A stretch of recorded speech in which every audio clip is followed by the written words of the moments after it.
So here, let me emphasize on certain things, which is focus, attention, concentration, being aware. So these are the things that we play around when we speak about mindfulness. Now, mindfulness, being in the moment, focused, concentrated, these are the things which comes into the picture when we are looking for certain things out there. What needs to happen? What needs to happen is automatically coming into the picture, assuming that or considering that certain things are not in balance. We are under stress, under pressure, anxiety is happening, a lot of thoughts are happening, or a lot of actions, lot of choices are being made automatically. So things are happening in an automated way. Maybe it's in compulsive zone, you are making your choices out of compulsions, you are making your choices out of reactions, or you are simply thinking and giving a proactive response. So a line between reactive and proactive. This is what we cultivate within ourselves to become mindful.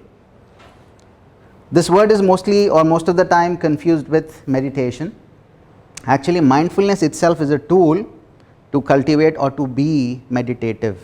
So when you want to become meditative, you go through mindfulness. So mindfulness would be a journey, a tool which will cultivate meditativeness within us. So let's explore. So there are many skills that we develop, including everything from swimming and cycling and languages and everything. This is also a skill that needs to be developed for a well-being or holistic well-being. I started this whole series as a holistic well-being series, and let me put certain elements into this, align certain ingredients, and we'll go deeper into the mindfulness itself. Generally, the moment mindfulness comes into the picture, there are a whole lot of books, there are a whole lot of discussion, debates, and there are a whole lot of material which is available, and it emphasizes on awareness, self-awareness mostly, being in here and now, being out of stress. So you will find a whole lot of therapies related to mindfulness. Mindfulness based stress reduction, mindfulness based cognitive therapies or occupational therapies. There are different kind of mindfulness based therapies. If you look into those therapies itself, it's all about, the intention of those therapies are all about to cut down the stress, to come out of anxiety, worry and depression. So it simply says, or it simply comes into a framework of certain things which are happening automatically, which are automated, which is not serving us. So if something is automated and it is serving us, awesome, good, isn't it? So let's say we are practicing or we are literally doing certain things repetitively just to make life easy, and it is serving us, awesome. Let's say I have practiced swimming. The moment I jump into the pool, I start to swim, helping me, awesome. But a certain automated pattern, just as anxiety or thinking or worries, or a certain thought pattern which is happening to you unconsciously. It's not serving you, it's literally distorting you in certain ways. That is where we come to the concept of here and now as a first step. In previous talks, I have given this tool to be in the here and now. I like give it again because we have new people here. So let's go into that here and now tool first, and then we'll move ahead. So that tool itself is just this. Have you heard about meditations? What is meditation generally? Having a peace of mind. Peace of mind? That's your goal, to Yes. achieve that. And how do we meditate? Bring into the present. Bringing into present? That's the right way to meditate. But generally, how do we meditate? Concentrate on the breath. We concentrate, we focus, isn't it? We imagine, we visualize. So most of the time, the meditations are visual guided meditations, imaginations. Imagine that you are walking, on the beach, and you are having this beautiful breeze, and you are filling the lungs with the oxygen. You are imagining most of the time, or you are creating certain visualizations, or you are focusing on certain things and concentrating. So people keep candles or certain elements or certain objects to focus and concentrate. Now this is where I want to draw a beautiful line here. The line between focus, concentration and being meditative. Being meditative simply means being aware. When you are focusing, when you are concentrating, When you are creating visualization as a mental imagery, you are doing a mental exercise. So there is a difference between a mental exercise and a meditation. In meditation, you are not creating anything, you are not imagining anything, you are not visualizing anything. You are simply being aware. The moment you drop the focus and concentration and simply become an observer, the meditation which is coming from the Buddha is simply about becoming the observer. The meditation that they teach in Buddhism is never about focus and concentration. It's all about becoming an observer. So whatever is happening, it could be chaos, it could be whatever it is that is happening, you are becoming an observer and you are observing those things, not focusing, not concentrating, not giving any meaning to that. And we have been speaking in mostly, like in all the talks, I emphasize that no adding meaning to that, whatever is happening around you. The more you add meaning, the more. So take out time in a day, and this is just for 10 minutes, isn't it? In 10 minutes you are feeling relaxed. Have you noticed that? So it doesn't have to go for an hour or half an hour or 45 minutes. You can simply practice this for 10 to 15 minutes. Let's say each and every of my sense, let's say visuals and sounds and the breath, 2 minutes. So your 5 senses will bring it to 10 minutes, 10 to 12 minutes maximum. And you will be an observer for 10 to 12 minutes. So if you practice being an observer on daily basis, you will notice the calmness, relaxation will start to happen because your nervous system is looking for a reference to relax. The moment it finds the reference in this way, that dropping the focus and dropping the concentration can create this relaxation, it will have a point of reference. Now these are some questions which I want you to make these questions are the part of your lifestyle itself. These were the questions which I initially started with. As a student of psychology, I have started with these questions. These questions were the initial questions when I started my research work. But these questions are so essential. These questions itself, if you simply place it in the zone of mindfulness in your essence, you will notice the quality of life, quality of thought will literally change. So let's literally have these questions as the way of life. Literally ask yourself, we have n number of people around us. Why some people are so sensitive?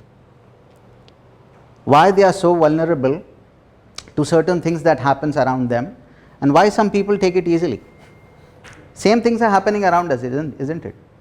On the national level, on the economical level, or whatever level you look at, certain things are happening for everyone.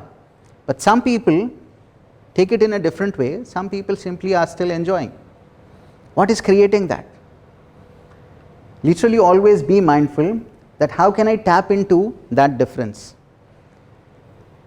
and how to nourish and nurture the qualities that promotes human flourishing within ourselves. We will talk about some points today, but I want you to make this question literally as ongoing. You can literally have these questions fully mugged up, or remember this.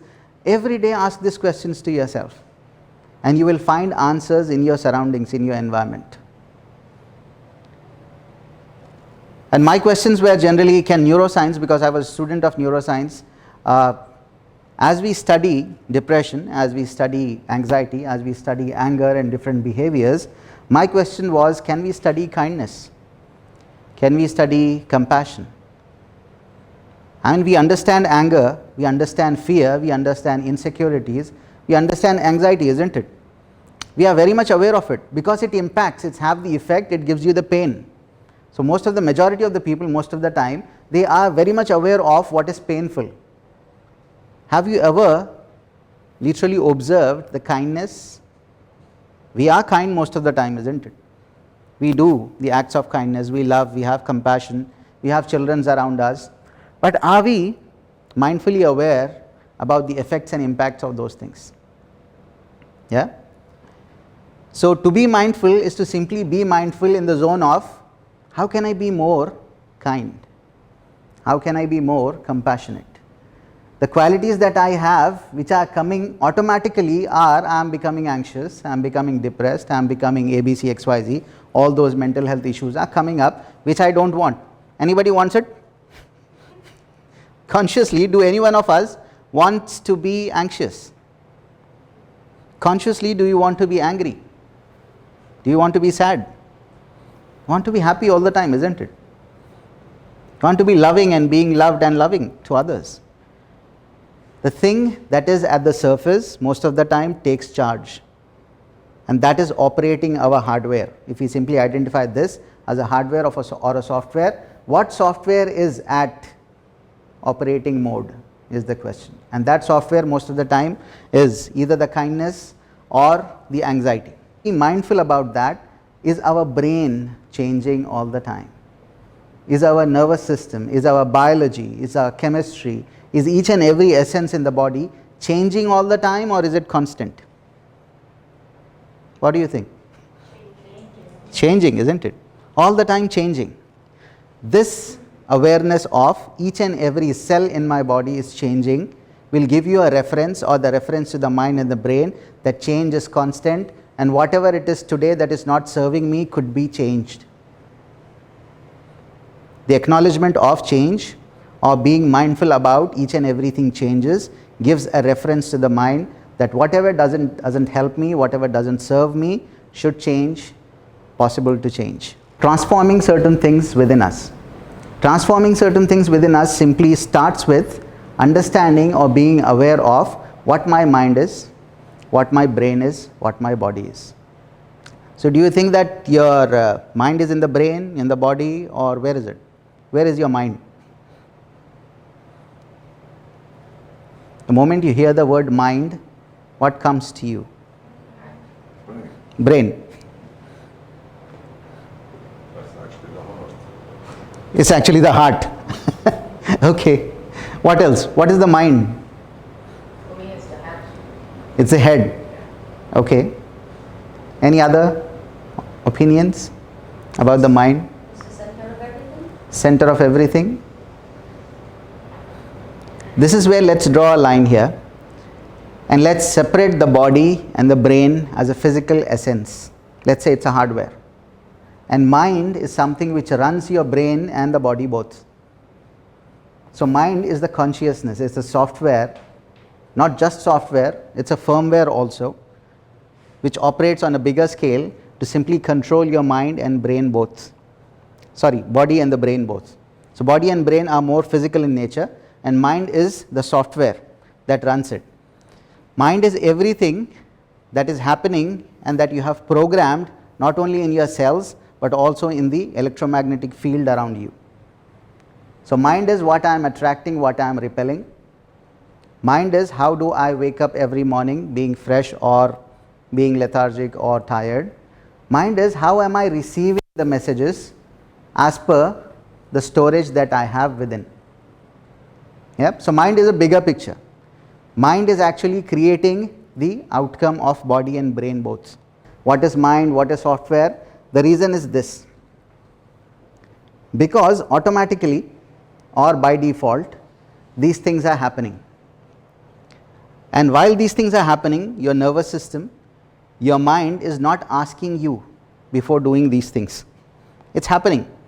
It's the nature, it's the instinct, it's the programming that you are. What is happening is deletion, distortions and generalizations. So if I ask you, you drove from wherever you are, your homes to here, isn't it? And you have seen many things as you drove in your way. How many of those things do you remember? Few things. Few things. And what are those few things? Roads.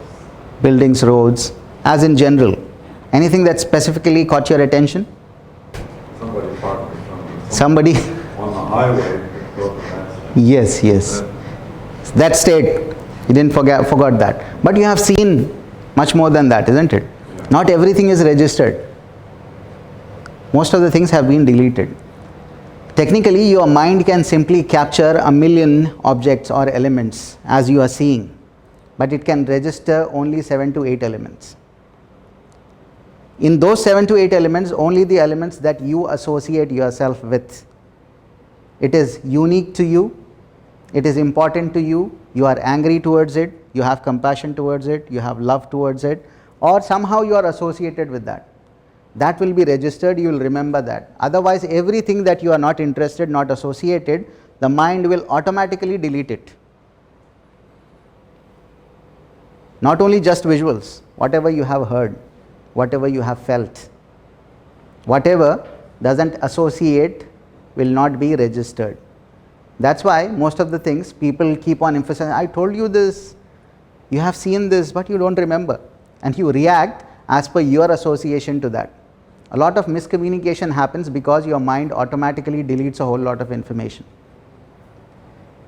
And later when you are simply, like pushed towards that, no, this is, or this was also the picture, you will say, oh, deleted. Distortions will happen as per the meanings that you give in your life. Let's take the same example of the driving. Let's say you were driving here and somebody overtook you very rashly. What would be your first reaction or the response? Angry? Angry. And the physical reaction would be beep, isn't it? Yes. You'll simply abuse them or swear on them or whatever. In that, just 2 to 3 seconds, let's say all these things are happening. What changed is your vocabulary, your whole body posture, your heartbeat, your breath, and the chemicals in your body have also changed. There's a whole lot of adrenaline and cortisols in your blood at that moment. Let's say only after 5 to 10 minutes you come to know that that person who overtook you was carrying somebody to the hospital or to some emergency. What would be your reaction then? More compassionate. You will be blessing the same person. Yeah? You will say that may he be blessed, may he, whatever good can happen should happen to him. What changed? The information, isn't it? Previously you didn't have that information. Now you had this information that he was carrying this person to the hospital. Just this small bit of information has changed your emotion, your chemicals in the body, your reactions, your vocabulary, your blessings, your output towards that person. Fully changed. And this distortion, again, it doesn't ask you before getting this information distorted. As per whatever is stored or as per the information, whatever it is available at that given period of time, you simply will have those reactions. Similarly, you will have generalizations. These generalizations are programmed right from your birth. Right from your childhood, from your schooling, from your environment, from your friends, the environment that you come from, it is generalized. That's why we have this, most commonly used generalized terms, all women are like that, or all men are like that. This particular nationality, they are like this. No matter what you do, they are like this. So you are generalizing the bigger picture. Let's say you have one experience, two experience. I deal with a lot of couples. Most of the time they have these generalized words. After going through certain experiences, they say, all men are like that. I always ask them humbly, how many experiences? 1, 2, 20, 25, 30. One is enough. One is enough to paste the whole 7 billion population, or at least half of the population. All men are like that. So this generalization, it applies to a whole lot of things in our lives. It literally gets a framework from your experience. How have you experienced your reality? One experience, two experience, or one intense emotion, or 2, 3 intense emotions will create that generalization in your mind. So just be mindful. Distortions, deletions, and generalizations are automated mechanism which is happening within you. The first zone to be mindful is to be mindful about this, that I am deleting a whole lot of information, I am distorting a whole lot of information, I am generalizing a whole lot of information, because of which I am reacting, I am angry, I am hating, I am literally doing ABC, XYZ, all those emotions that are coming to me, which are not serving me, happening because of deletion, distortions, and generalizations. Where you are angry, where you have an experience, where you have pasted some people, that they are like this, and I should be away from them, this is toxicity, this is negative, this is bad, whatever you are labeling, and you are reacting to that, and that is not serving your biochemistry or your neurochemistry. Your emotions are not happy emotions. That is happening because of a deleted, distorted, and a generalized reality. First, mindful acknowledgement. Because while giving lectures on mindfulness and speaking about mindfulness, I have had this question many times. What I should be mindful of? How many things I should be mindful of? Give me a list of these things. I will be mindful of these things so that life would be easy. I have come up with this list that please first, on the first level, be very, very mindful about these three mechanisms. If you can simply be mindful about these three mechanisms, your communication would be different immediately. Before reacting, you would be simply having a check whether I am deleting, distorting or generalizing any information in my mind, whether my reaction is coming out of any generalizations, whether my reactions are coming out of any distortions. Do I need more information? Do I need a different perspective? Do I need to simply look at some more things which I might have deleted?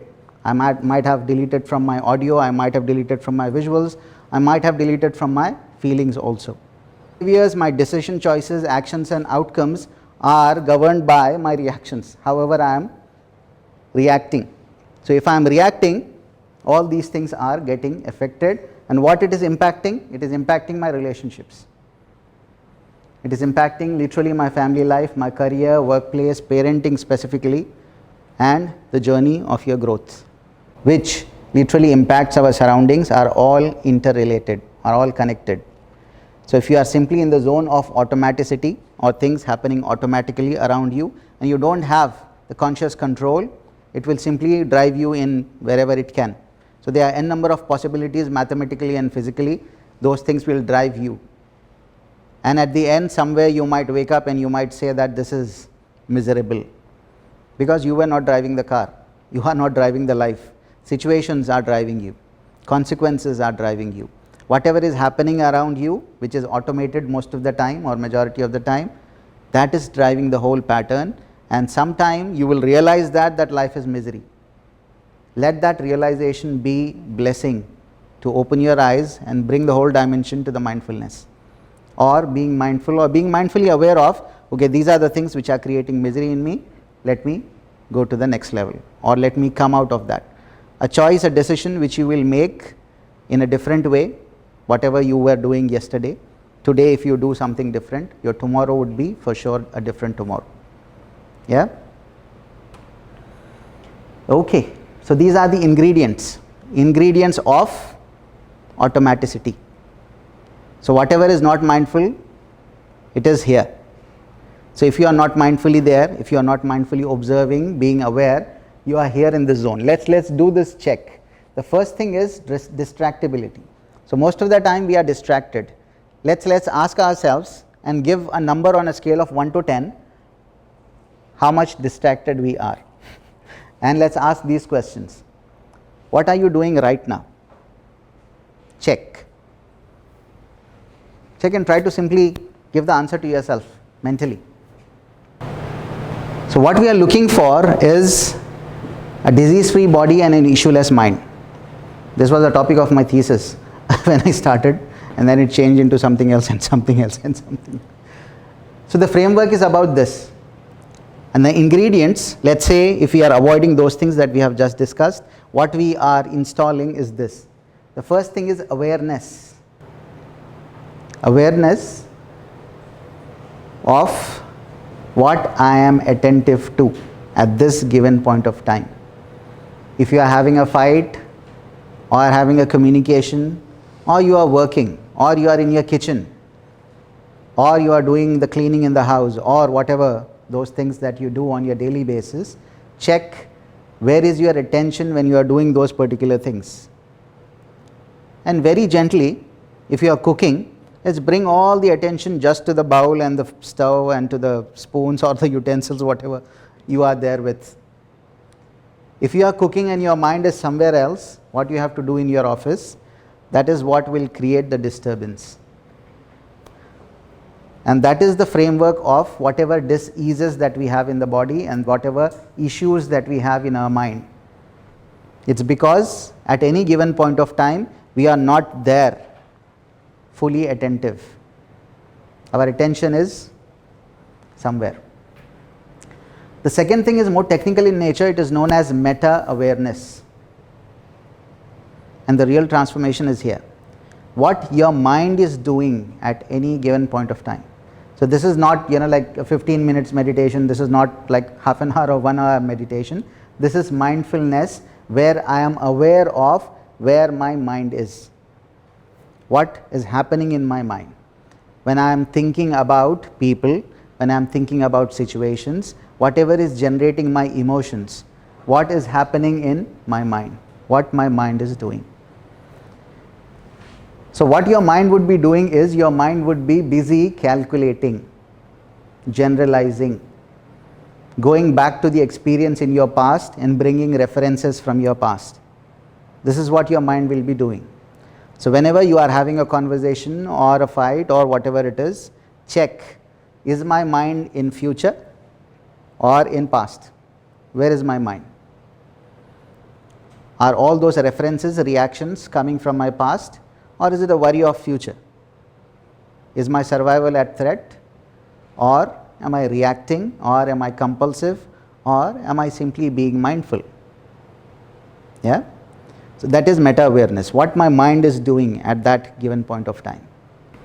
And as we were talking about those connections, the connections that could be felt directly with the divine and that could be applied within us to the people around us, and the ingredients are this: appreciation.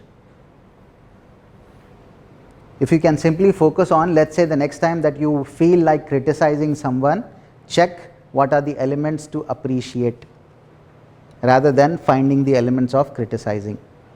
You will notice that criticizing is your problem, your issue, not the other person's issue.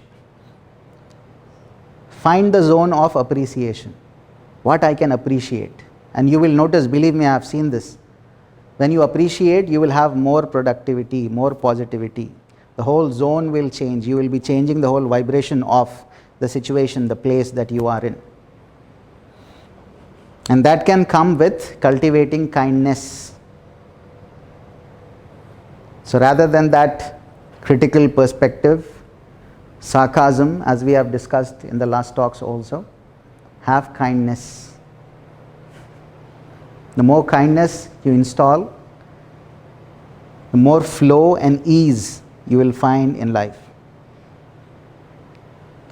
Compassion and positive approach. A simple formula for all these ingredients is just this: how would I like to be treated? I will treat the people in the same way. Yeah, is that easy? Debatable. Not really. Well, I'm thinking of a scenario. If you think about a person or someone or something that's happened that's bad or that's upset you, and you start to think, and it brings up emotions, and then you start thinking about how would I like to be treated, that makes you even more angry at the situation. Because of how... Agree, absolutely agree. I understand. See, this is where we have been, this is an integrated talk. Right from day one, this is what I have been emphasizing. And this was there in the previous slides. This is the meaning that we give to the situation, the person. And the meanings that I literally request each and everyone to remove from life is good and bad, right and wrong, positive and negative. Because those are subjective, isn't it? It's different. Whatever is good to me could not be good to you. Whatever is positive for me could be negative for you. And the basic benchmark is just this, that every intention is a positive intention. So if I judge upon actions, I'll be angry, I'll be reacting.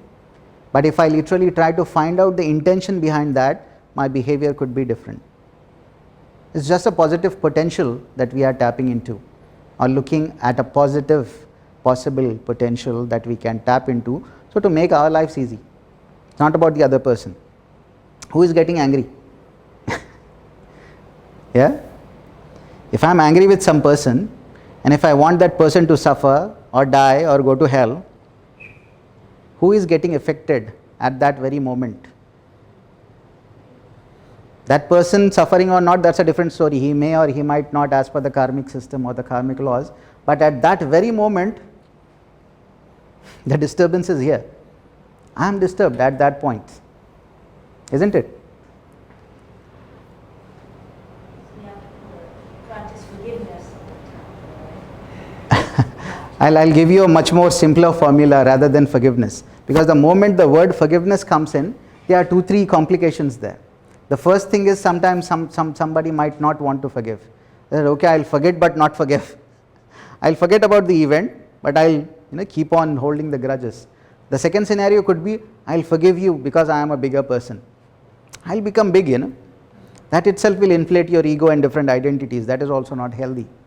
The simple formula is this, which is literally, it takes practice. This is not easy, I agree. And the whole zone is all about, which, we'll try to practice it as a meditation also, that I pray for this person that I am angry with. Acknowledging that he or she is missing wisdom or some resourcefulness, because of which they are doing whatever they are doing. Acknowledging that point and praying that God, they don't have this, please give them this. They don't have patience, they don't have tolerance. If they had patience, if they had tolerance, if they had love and kindness and compassion, would they be doing the same thing? So what I am doing is I am simply praying for those people. God, give them patience, give them tolerance, give them understanding, give them passion. This itself will simply eliminate that rust of grudges within you first. Yeah? We'll try to do that and let's see how easy it is. The narrative that we have about ourselves, the internal dialogue. How do you talk to yourself? Most of the time, is it criticizing yourself, over appreciating yourself, inflating yourself? How is it? How is that internal dialogue? Just have those 2-3 dialogues written literally, that this is what I think about myself. This is how I would like to talk to myself in this way. And this is what you would be attracting most of the time. And as we were speaking about the purpose, meaning, give meaning to things. It could be as simple as doing the laundry and having a meaning attached to that, to each and everything. It could be most complicated thing in your life. Have a purpose, have a meaning attached to that. Make things more easy. This is always my intention, that whatever I say, I try to give you some tools so that it becomes easy to follow. So this is 2 modes of learning or 2 forms of learning in life. This is how we learn. And both the learnings are very much essential to bring the balance. And we are looking from a perspective of bringing a holistic well-being. So my body should be well, my mind should be well, my connection should be awesome with the elements around me, be it people or be it divine. So the learning is simply starts with awareness and gathering of the information. So I can read 10 books on how to swim and I might jump into the water. What do you think will happen? Simply go down, isn't it? Then I learn, I train my muscles. I develop that automaticity in my muscles. And then I jump into the water, automatically I will be swimming. Yeah? So this is about starting from the point of, let's say, pain. Something is miserable in my life and it is paining emotionally or physically. Because physical pains are also most of the time emotional manifestations. So let's assume that there are some emotional pains, and those emotional pains, let those emotional pains become the awareness that this pain that I am having, emotionally or physically, it's coming out of. Whatever awareness that you have, let's be an exploration. And when we are exploring, learning new skills, adding new values and beliefs to ourselves, let it be process of becoming. What do I mean by saying becoming is simply this. I could be knowing the values of being compassionate. I could be literally understanding how beautiful it is to be kind. But that doesn't mean that I am becoming kinder. The whole zone is all about I become kind. I become compassionate. I become loving. Rather than understanding what people are feeling, I feel it. Yeah? So I become that. Until and unless the journey starts from that pain or ignorance and goes through the journey of awareness and literally become in the zone of that I become that. I am living essence of whatever I am speaking of. So I appreciate honesty, I want honesty from people, I have this honesty in my value list, but I am not honest. That is what we call as misalignment. That alignment needs to be there, that congruence needs to be there. So if I appreciate honesty, I should be honest first. If I appreciate kindness, I should be kind first. And both the learnings are important. I need to be aware. I need to be learning and understanding the technical part of it. understanding the framework of it, me becoming that. Yeah? So these are the elements that we are applying, inserting mindfully. So if at all, somebody asks you what you should be mindful of, you should be mindful of these things. So here are some benefits of being mindful. So when you are mindful, what you are expecting, or this should be literally motivating you towards being mindful of all those things that we have just talked about. Physically, you will have more compassion. Your immune system will be improved. You will be having less hypertension. The chronic pains in your body will nullify. Your heart would be happy. And cognitively, you will have increased attention. You will be more attentive. Your memory will enhance. And as we started with that meditation of being an observer, if you simply become more and more observant and practice more such kind of meditations, you will notice that calmness and relaxation will become the second part of you as an existence. Because in chaos, there is no creativity. When you are calm, where there is peace, there is prosperity. Where there is prosperity, there is growth.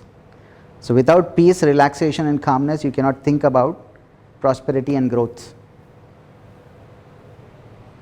So psychologically, of course, you will have sense of meaning, your stress, depression, anxiety will go down. Cortisols in the blood immediately will go down the moment you will do that 10-15 minutes of exercise. The ability is about imagining. I am able to imagine. Do you think any other species on this planet is able to imagine as we do? So you have parked your car, let's say in the parking. You want to go back to your car. The first thing is, I imagine, isn't it? If that imagination is not intact, I won't find where I parked my car. That is as essential as that. Whatever I do, first it goes through the imagination and then it manifests into the reality. Most of the time this is happening automatically. But if we can bring this dimension to mindful manifestation, I can create the imaginations and I can create the reality that I want. So imagination, I want you to be mindful right from today, right here, right now, that is the ability that we have, which is unique to human species, and it can create the manifestations that we are looking for. It starts with emphasis on imagination, developing your imaginations. Or to make things easy to happen in my life, or to become that, I need a framework, I need a reference in my mind. If that reference is there intact, things would be easier to happen in my life. So let me give you some references and let's check how easy, how practical, or how natural it is. And these are the list from the principles or the universal truths. So the first universal truth is, we are in a framework of cause and effect, action reaction. Until and unless there is a cause, there is no effect. There is action, there is no reaction. Yeah? So with actions, they are reactions. So technically, nothing is accidental. Whatever is happening in my life is not accidental. So the mindfulness zone, or the zone of thinking, contemplating, or meditating upon is this, that whatever is happening, why it is happening. A simple why in front of each and everything, and giving a logical reason to that, taking the responsibility that I am responsible to change it. Yeah? So that's the first thing. Is it easy to digest? The things are action, reaction, cause and effect. Any resistance to that? Easy? Okay, perfect. The second thing is, have you seen yourself in mirror? When we look ourselves into the mirror, let's say, I don't like my face in the mirror. And the first thing that I think of is to put the makeup. And I take the makeup box and put all the makeup on the mirror. How is it? If I put all the makeup on the mirror and expect that I should look more beautiful in the mirror, how is it? This is how the second principle or the phenomena works, that whatever is my external reality, and my external reality is most of the time the people around me, the situations that are happening around me, the consequences that I am going through, is my creation. So I have to put the makeup on my face here. The whole essence is all about, if I want certain things to change in the mirror, the change needs to happen here. So if I look into the mirror and I see this glass in the mirror and I want to move the glass and I'm going and scratching the mirror to move this glass, I have to do here, isn't it? When I move here, that automatically will move. So if I change, everything changes with that. The resistance could be, this is not true, that should change first. Economy should change first, leadership should change first, my partners should change first, these people around me should change first. They are the problem, they are the reason. And a flip off, let me take the responsibility of change. And I see the change and apply the change in me, how I see those things. And whatever needs to be changed, I take that responsibility and change within me. If I start that or initiate that change, I will see the change that is happening around, in people, in situations, in consequences, everything. It's all about taking the action and changing it. You have taken full charge, 100%, and you are telling yourself that I am 100% in charge of whatever happens in my life, and I make changes for my betterment, regardless of how people are around me, regardless of how governments are around me, regardless of how situations are around me. Let me start, let me be the point of change. Just one dialogue that can change a whole lot of things. It's all about who will take that initiative. And it will change for sure. It will change for you, it will change for a whole lot of people around you. And they'll bless you. That would be the bonus. Okay? Now, the third thing is, what is the most important thing in your life without which you cannot be alive? Breath, oxygen, water, food. But the first essence is, let's say you don't eat for 5 days, still you will survive as per the body type that you have. Water, you can still manage, isn't it? But this breath, it goes in, doesn't come out, game over, isn't it? So the first essence is breath. And for breathing, you need oxygen, isn't it? So my simple question is this: are you creating this oxygen? Are you creating this oxygen in any way? You are consuming it, isn't it, on the other hand? So oxygen is available in abundance. Are you breathing easily? Check. Take a long deep breath. Easy? Any difficulty, you have to see the doctor anyways. So breathing easily. So in Vedic sciences and yogic sciences, they say if this breathing is easy, which is the essence of life, without which nothing can exist. Let's say my happiness and my breath, what would you choose? Breath, isn't it? So without breath, happiness, misery, blissfulness, compassion, love, kindness is meaningless. First thing is breath, isn't it? Such an important thing. If that is happening easily, everything else in your life should happen much more easier. That's why life is easy.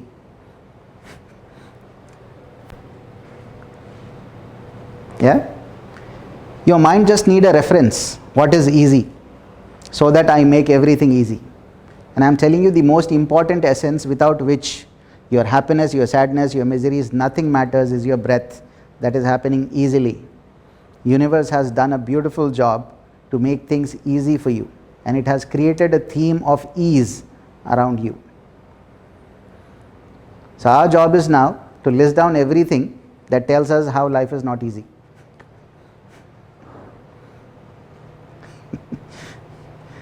Make sense?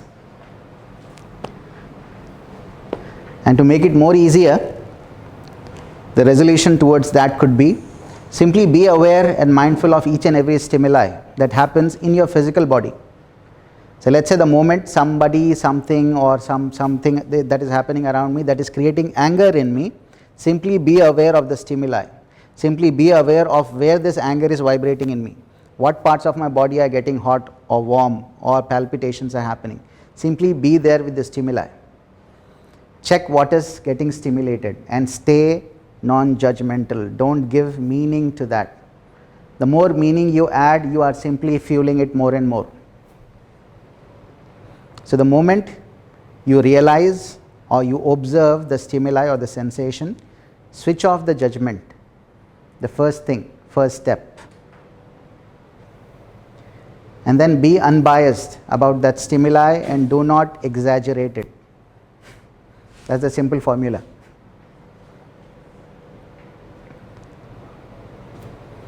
And the moment you do these three initial things, reflect upon yourself, reflect on the situation, and I always give this formula. You know, mathematically, in a circle, how many angles you have? 360, isn't it? So if I am looking at this glass from this perspective, this is one angle, isn't it? I can literally move around the glass and can see this glass from 360 different angles. So let's say from one perspective, from if I am seeing it from here, I am angry, I am not happy, I am miserable. I am asking if there is only 10% chance where I can see it from a different perspective and I can feel happy. Can that happen? Same glass. Out of 360 options, 36 options I am seeing. Is it possible? Possible? So this is the dimension that we need to open within ourselves. That let me look at the same thing from a different perspective. And the easiest perspective is the perspective of the other person. Isn't it? Why I am angry? Because I don't recognize the perception of the other person. And I have all the philosophical, religious, moral, ethical and everything, you know, all those dialogues as the internal dialogue within me, why that person is wrong. That is my perspective. And as I told you that the moment I am angry, who is getting affected first? Acknowledging that if I simply change the perception. Mathematically we have 360 options. If you step in a phenomena which is known as life, there are infinite potential and infinite perspectives. Just to stay with maths, because we are very used to mathematics, still we have 360 different options to look at. My teacher used to say, if you fail at one thing, check have you failed for the same thing 200 times. And then have an internal dialogue that I am a failure, or this is not happening, or this is difficult, or this is challenging, or whatever it is. Yeah? So if you follow simply maths, you have so many options. Life is a bigger phenomena. You have infinite potentials. The whole thing is all about, I take that initiative for my well-being. And then I'll add it to the collective consciousness for sure. I mean, regardless of whatever we have, the whole formulas, there is one simple formula. What do we do as in law of attraction? What are we expecting, or what is our intention to simply go into that whole zone of law of attraction? Exploring that dimension. Exploring Yes. it. Because some things are debatable. Mm-hmm. Like your mind says Yes, A yes. and your other Yes, yes, part, that's not yes. it. So let me give you simple 2-3 criteria for this one. The first criteria is this, which is again a universal truth. It is not what you want that you attract. It is what you become that you attract. Always remember this. What you are will bring you the things that you deserve. Rather than I want this, I want this, I want this. Whatever you want, become the absolute attractive element to that thing. So just to simplify it, if I want love to flow to me, I become lovely first. I become loving first. If I want people to be kind to me, I become kinder. If I want people to be honest around me, I become honest first. So it all starts with me, and whatever I become, I will attract that rather than whatever I want. So you can simply use the same formula, and whatever you want, make it in the list, or have a list of that thing and become those things that can attract that whatever you want. Yeah? And one more easy formula for that is input and output. Do you agree that input and output is a phenomena of life itself? Whatever I seed, I sow the seed, I'll get that plant, isn't it? So if I am taking that apple seeds and sowing it, and I'm expecting mangoes to come out, can that happen? If I want mangoes, I need to sow the mango seeds, isn't it? And whatever I am sowing, I'll get the same seeds. I'll get the same fruit after the whole procedure, whatever the procedure is. So I have to be patient, I have to be committed to nurture that, I have to beautify it. All those ingredients are for sure there. But a simple ingredient which is there is just an input and output mechanism. So let's say you want, I literally want you to have a list of everything that you want. It could be anything and everything, imaginable, unimaginable, possible, not possible, whatever it is. Have a list of things that I want dash, I want, it could be as lengthy as possible, doesn't matter. This is the input or the things that you are uploading out there, and you have to download it back. The phenomena is just this. The uploading mechanism is prayer. So prayer is how you upload the intentions and wants, whatever you want. And meditation is how you download those things to receive it. So to have a detailed of this thing, you have a beautiful book, Power of Prayer, which is very powerful, through which you can upload everything that you want.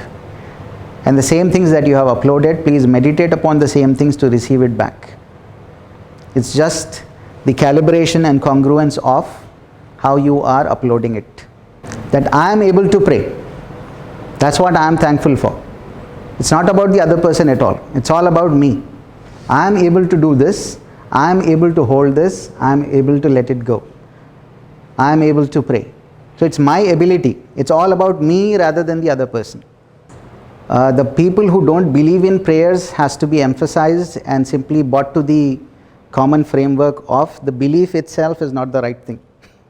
They should be knowing the power of whatever they are doing. If they are believing something, they are still in the zone of confusion. So the story itself is a belief set that they are holding. It's the right word. The belief is actually the right word. When I say that I don't pray, means I have the story why I don't pray. The pain that they have first, that has to be removed. Why they are not praying? What is making them, or what is the pain that they are carrying because of which they are nullifying the prayers? Because prayers are the essence of creation itself. They are literally being incongruent, staying away from the prayer. This is where I always keep on bringing the theme of creation in the picture. Because we are on the planet, we have to follow the theme of creation rather than the theme of pain or trends, whatever we are in. No, it doesn't matter. It doesn't matter what religion you belong to. It doesn't matter. No, some people absolutely, as Soha said, I agree. Some people are there that I don't want to pray. Like if I want something, Yes. I do it. But Yeah. I have to do it. Yes. Pray. Yes. I absolutely agree with you. So that itself, that whole framework needs to be literally checked. Why this person is like this? What is making them do this? They have a certain personality trait. They have a certain behavior which is backed by that. They identify themselves as ABC, XYZ, because of which this behavior is projecting. So we have to look into all those layers. And I always emphasize that people come back to the zone of prayers, because this is the essence, as essential as food and drink. As we cannot negate the food and drinks, and we cannot simply disregard that, okay, from tomorrow I am not going to eat. I'll do something else, let's say. That's unnatural, that's incongruent. So the essence of creation within me, as I am created, my theme itself is all about prayers are essence of my life.